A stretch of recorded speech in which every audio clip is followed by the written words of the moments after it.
Most people with insulin resistance have no idea they have it, even though it's involved in almost every chronic disease we worry about today. Some estimates suggest that only about 1 in 8 adults are truly metabolically healthy when you look at waist size, blood pressure, triglycerides, HDL, and blood sugar together, which means the vast majority of adults have some degree of insulin resistance, whether they even know it or not.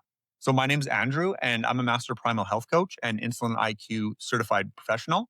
And in this video, I'm going to go over the visual signs of insulin resistance so you can spot them right now without needing any labs. And then the next one, I'll be talking about key labs that will be able to catch insulin resistance early so you have a better chance of getting it reversed.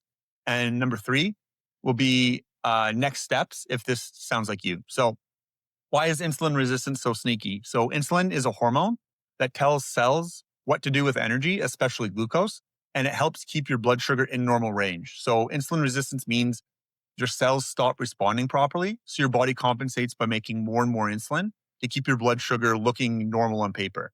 This can go for many years without you even noticing that there's anything wrong. So this is almost why a normal fasting glucose and A1C tests can paint an inaccurate picture of your metabolic health. And the body will have been fighting behind the scenes with higher insulin long before blood sugar finally starts to raise. So let's start with what you can actually see and feel without using any labs at all. So number 1 there would be blood pressure. So one of the most common early signs of insulin resistance is high blood pressure and being told that your blood pressure has been creeping up over time. And so insulin promotes salt and water retention and affects the tone of your blood vessels. So chronically high insulin can quietly drive blood pressure up, even when the rest of your labs look okay. Number 2 would be skin changes. So 2 of the most powerful visual clues live on your skin. What you're going to want to look out for is dark, velvety, or even shadowy patches of skin, usually on the back of the neck or underneath the armpits, or it can even be under skin folds. So this is called Acanthosis Nigricans, and it's strongly associated with high insulin. And so the next one would be small, soft skin tags, especially around the neck and armpits, which are also linked to insulin resistance and metabolic syndrome. So these changes are not just cosmetic. They are your body screaming that insulin has been high for a while and they can also improve once you start to bring your insulin levels down. Number 3 would be the waist dominant fat. So another key clue is where you store fat, like central or belly fat, is is when the waist is larger than the hips, and it's strongly linked to insulin resistance and cardiometabolic risk. So some common cutoffs for men: the waist is greater than about 40 inches, so that would be a hip to waist ratio of about above 0.9. And then for women, the waist greater than about 35 inches, which is a hip or a waist to hip ratio of above zero point 0.8 for this. That's for women.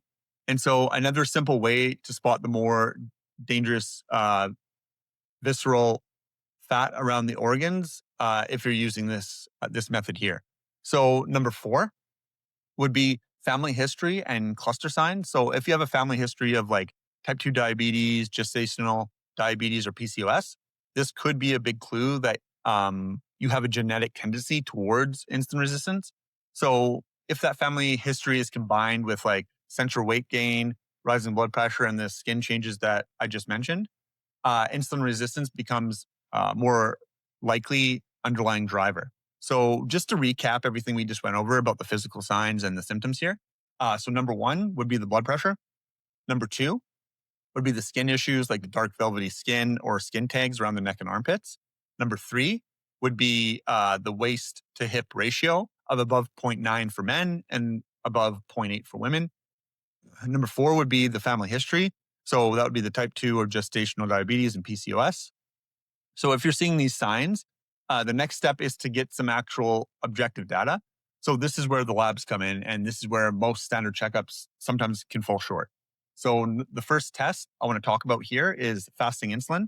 So fasting insulin is a simple blood draw after no food for about 8 to 12 hours to measure your baseline insulin levels, and it's measured in microunits per milliliter. So many standard panels don't include this by default. but it's one of the best markers of insulin resistance with people with normal glucose levels. So the kind of way to read this is when you get the results back, a 6 or below after your 8 to 12 hour fast signals good insulin sensitivity. So you're good there. If it comes back between 7 and 17, this is more caution territory. So your type 2 diabetes risks ends up doubling if you're in this range. And then 18 or higher is a clear sign of insulin resistance.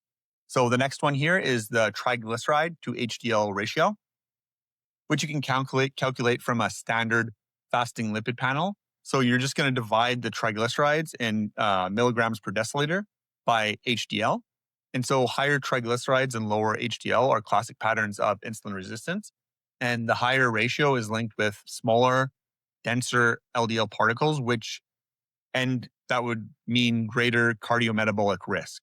So many metabolic practitioners like this ratio to be relatively low because rising ratios are associated with insulin resistance and metabolic syndrome.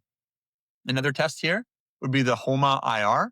And so this is a simple calculation that combines fasting glucose and fasting insulin in milligrams per deciliter.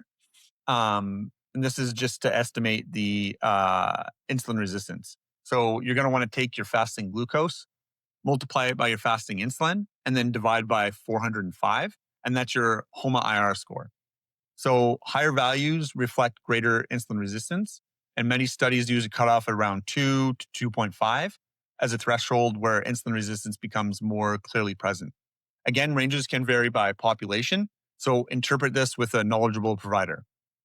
Number 4 here would be the high sensitivity CRP and inflammation. So high sensitivity CRP is a marker of systemic inflammation, which most often travels together with insulin resistance and central obesity.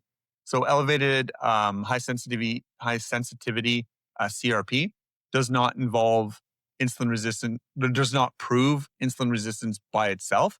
But when it's elevated alongside the patterns that I just mentioned, it does support a story of inflamed insulin resistant metabolism. So why doesn't a normal glucose rule out insulin resistance? So a normal fasting glucose alone doesn't rule out insulin resistance because the body can maintain near normal glucose levels at the cost of high insulin for many years. So by the time the fasting glucose and the A1C finally move into pre-diabetes range, insulin resistance has already been present and progressing for a long time before that even happens. So if the signs or lab patterns in this video sound like you, there's no need to panic.